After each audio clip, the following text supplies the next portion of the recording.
నాగేశ్వర్ గారు మూడోసారి ప్రమాణ స్వీకారం చేయబోతున్నారు. అయితే ఈసారి చూస్తే గతంతో కంపేర్ చేసినప్పుడు చాలా పెద్ద ఎత్తున తెలుగు రాష్ట్రాల నుంచి ఎంపీలు ఉన్నారు. 29 మంది ఎంపీలు ఉన్నారు.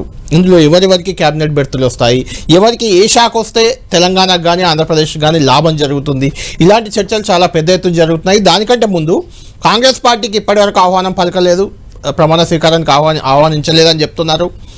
అటు జగన్ను కూడా ఆహ్వానించలేదు, మాజీ ముఖ్యమంత్రి అయినా.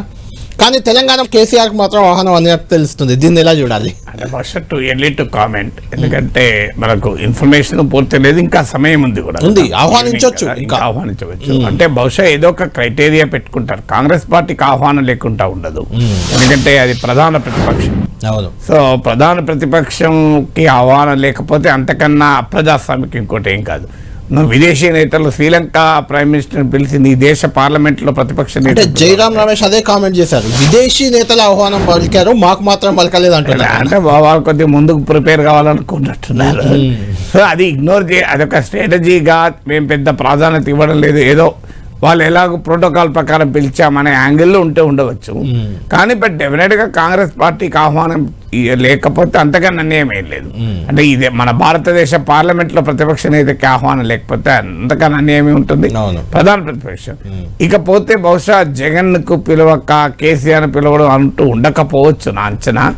ఎందుకంటే ఏదో ఒక క్రైటీరియా ఉంటుంది కదా పిలవడానికి. ఇప్పుడు అన్ని రాష్ట్రాల ముఖ్యమంత్రులన్నా పిలవాలి, లేదంటే అన్ని రాజకీయ పార్టీలకు ఆహ్వానాలు వస్తాయి. మోస్ట్లీ అన్ని రాజకీయ, ఎందుకంటే 10,000 మందిని పిలిచినప్పుడు 10,000 మంది పిలిచినప్పుడు జగన్మోహన్ రెడ్డి మాజీ ముఖ్యమంత్రి హోదాలో పిలవకపోవచ్చు. మాజీ ముఖ్యమంత్రులు చాలా మంది ఉంటారు కదా. సో మాజీ ముఖ్యమంత్రి హోదా కాదు, వైఎస్ఆర్ కాంగ్రెస్ పార్టీ నాయకుడిగా ఆయనకు ఆహ్వానం వస్తుంది నా అంచనా. అయితే ఇప్పుడు కేసీఆర్ కూడా మాజీ ముఖ్యమంత్రి హోదాలో అంటే కిరణ్ కుమార్ రెడ్డికి రావాలి, చాలా మంది రావాలి,